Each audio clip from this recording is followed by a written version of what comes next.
जय माता दी। भक्तों, कैसे हैं आप सब। आप सभी का आपके अपने ईश्वर कृपा चैनल में बहुत बहुत स्वागत है। माँ दुर्गा की कृपा आप और आपके परिवार पर सदा सर्वदा बनी रहे। भक्तों, आश्विन मास के शुक्ल पक्ष की अष्टमी को दुर्गा अष्टमी के रूप में मनाते हैं। इस दिन दुर्गा देवी की पूजा का विधान है। भगवती को उबले हुए चने, हलवा, पूड़ी, खीर आदि का भोग लगाया जाता है। पश्चिमी बंगाल में शक्ति को अधिक मान्यता दी जाती है। वहाँ बहुत बड़ा उत्सव मनाया जाता है। इस दिन देवी की जोत करके कन्या और लोकड़ों को जिमाते हैं। दुर्गा की 9 रूपों की कथा। हिंदुओं में प्राचीन शास्त्रों के अनुसार दुर्गा की 9 रूपों का वर्णन आता है। उन 9 रूपों की अलग अलग कथा बताई जा रही है। पहला आता है महाकाली। एक समय की बात है कि संसार में प्रलय आ गई थी। चारों ओर पानी ही पानी नजर आता था। उस समय भगवान विष्णु की नाभि से कमल की उत्पत्ति हुई। उस कमल से ब्रह्मा जी की उत्पत्ति हुई। इसके अतिरिक्त भगवान विष्णु के कानों से कुछ मैल निकला था। उस मैल से मधु और कैटभ नाम के 2 राक्षस बने। मधु और कैटभ ने जब चारों ओर देखा तो उन्हें ब्रह्मा जी के अतिरिक्त कुछ भी दिखाई नहीं दिया। वे ब्रह्मा जी को देखकर उन्हें अपना भोजन बनाने के लिए दौड़े। तब ब्रह्मा जी ने भयभीत होकर भगवान विष्णु की स्तुति की। ब्रह्मा जी की स्तुति से विष्णु भगवान की नींद खुल गई और उनकी आंखों में निवास करने वाली महामाया लोप हो गई। भगवान विष्णु के जागते ही मधु और कैटभ उनसे युद्ध करने लगे। कहते हैं यह युद्ध 5000 वर्ष तक चलता रहा। अंत में महामाया ने महाकाली का रूप धारण कर इन दोनों राक्षसों की बुद्धि को बदल दिया। वे दोनों असुर भगवान विष्णु से कहने लगे, हम तुम्हारे युद्ध कौशल से बहुत प्रसन्न हैं। तुम जो चाहे वर मांग लो। भगवान विष्णु ने कहा, यदि तुम कुछ देना चाहते हो तो यह वर दो कि दैत्यों का नाश हो। उन्होंने तथास्तु कह दिया। इस प्रकार महाबली दोनों दैत्यों का नाश हो गया। दूसरा आता है महालक्ष्मी। प्राचीन काल में महिषासुर नाम का एक दैत्य था। उसने समस्त राजाओं को हराकर पृथ्वी और पाताल पर अधिकार कर लिया। स्वर्ग पर अधिकार करने के लिए उसने देवताओं पर चढ़ाई कर दी। देवताओं ने अपने रक्षा के लिए भगवान विष्णु और भगवान शंकर की स्तुति की। उनकी स्तुति से भगवान शंकर और भगवान विष्णु जी प्रसन्न हुए। उनके शरीर से एक तेज पुंज निकला जिसने महालक्ष्मी का रूप धारण कर लिया। इन्हीं महालक्ष्मी ने महिषासुर दैत्य की युद्ध में परास्त कर देवताओं के कष्टों को दूर किया। तीसरा आता है चामुंडा। एक समय की बात है कि शुंभ और निशुंभ नामक 2 राक्षस इस संसार में पैदा हुए। वे इतने बलशाली थे कि पृथ्वी एवं पाताल के सब राजा उनसे हार गए। अब उन्होंने स्तुति करने पर विष्णु जी के शरीर से एक ज्योति प्रकट हुई जो चामुंडा थी।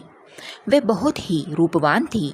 उनके रूप पर मुग्ध होकर शुंभ निशुंभ ने सुग्रीव नाम का दूत देवी के पास भेजा कि वह हम दोनों में से किसी एक के साथ विवाह कर ले।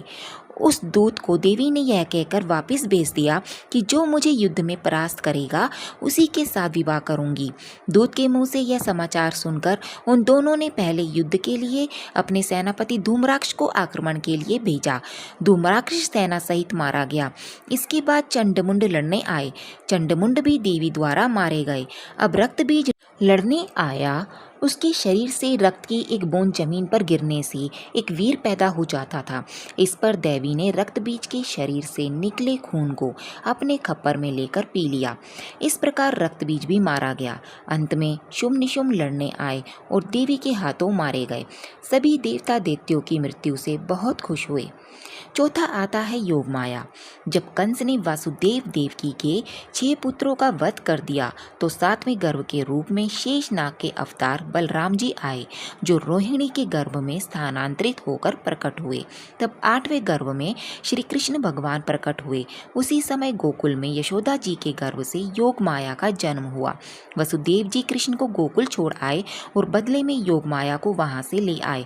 जब कंस ने कन्या रूपी योग माया को पटक कर मारना चाहा तो वह उसके हाथ से छूटकर आकाश में चली गई और देवी का रूप धारण कर लिया।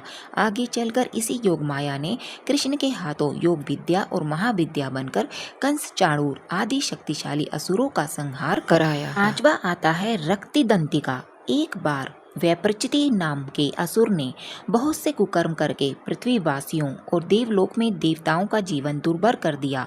देवताओं और पृथ्वीवासियों की प्रार्थना पर दुर्गा देवी ने रक्तदंतिका नाम से अवतार लिया। देवी ने वैप्रचिति आदि असुरों का रक्तपान करके मार मर्दन कर डाला। देवी के रक्तपान करने के कारण इसका नाम रक्तदंतिका पड़ा। छठा आता है शाकुंभरी। एक समय की बात है कि पृथ्वी पर सूखा पड़ गया। 100 वर्ष तक वर्षा नहीं हुई। चारों ओर सूखे के कारण हाहाकार मच गया। वनस्पति सूख गई। उस समय वर्षा के लिए मुनियों ने मिलकर भगवती देवी की उपासना की। तब माँ जगदम्बा ने पृथ्वी पर शाकुंभरी नाम से स्त्री रूप में अवतार लिया और उनकी कृपा से पृथ्वी पर जल की वर्षा हुई। इससे पृथ्वी के समस्त जीव जंतुओं और वनस्पतियों को जीवन दान मिला। सातवां आता है श्री दुर्गा देवी। एक बार दुर्गम नाम के राक्षस के अत्याचारों से पृथ्वीवासी, पाताल निवासी एवं देवताओं में हाहाकार मच गया। ऐसी विपत्ति के समय में भगवान की शक्ति दुर्गा ने अवतार लिया। दुर्गा ने दुर्गम राक्षस का संहार करके पृथ्वी के रहने वालों तथा देवताओं को इस विपत्ति से छुटकारा दिलाया। दुर्गम राक्षस को मारने के कारण ही तीनों लोकों में इनका नाम दुर्गा देवी प्रसिद्ध हो गया। अगला आता है ब्राह्मरी। एक बार अरुण नाम के असुर के अत्याचार इतने बढ़ गए कि वह स्वर्ग में रहने वाली देव पत्नियों के सतीत्व को नष्ट करने की कुचेष्टा करने लगा। अपने सतीत्व की रक्षा के लिए देव पत्नियों ने भौरों का रूप धारण कर लिया और दुर्गा देवी से अपने सतीत्व की रक्षा के लिए प्रार्थना करने लगी। देव पत्नियों को दुखी जानकर उनके उद्धार हेतु दुर्गा ने भ्रामरी का रूप धारण कर अरुण असुर का सेना सहित संहार कर डाला। अगला आता है चंडिका। एक बार की बात है कि पृथ्वी लोक में चंड और मुंड नामक 2 राक्षस पैदा हुए। इन दोनों राक्षसों ने पृथ्वी लोक, पाताल लोक और देवलोक पर अपना अधिकार कर लिया। इस पर देवताओं ने दुखी होकर मातृशक्ति देवी का स्मरण किया। देवताओं की स्तुति से प्रसन्न होकर देवी ने चंड मुंड राक्षसों का विनाश करने के लिए चंडिका के रूप में अवतार लिया। तो भक्तों, ये थे दुर्गा माँ के 9 रूप जिनको आज भी पूजा जाता है। तो भक्तों, अगर आपको हमारी ये वीडियो अच्छी लगी हो तो हमारे चैनल ईश्वर कृपा को आप सब्सक्राइब, लाइक और शेयर करना ना भूलें। धन्यवाद।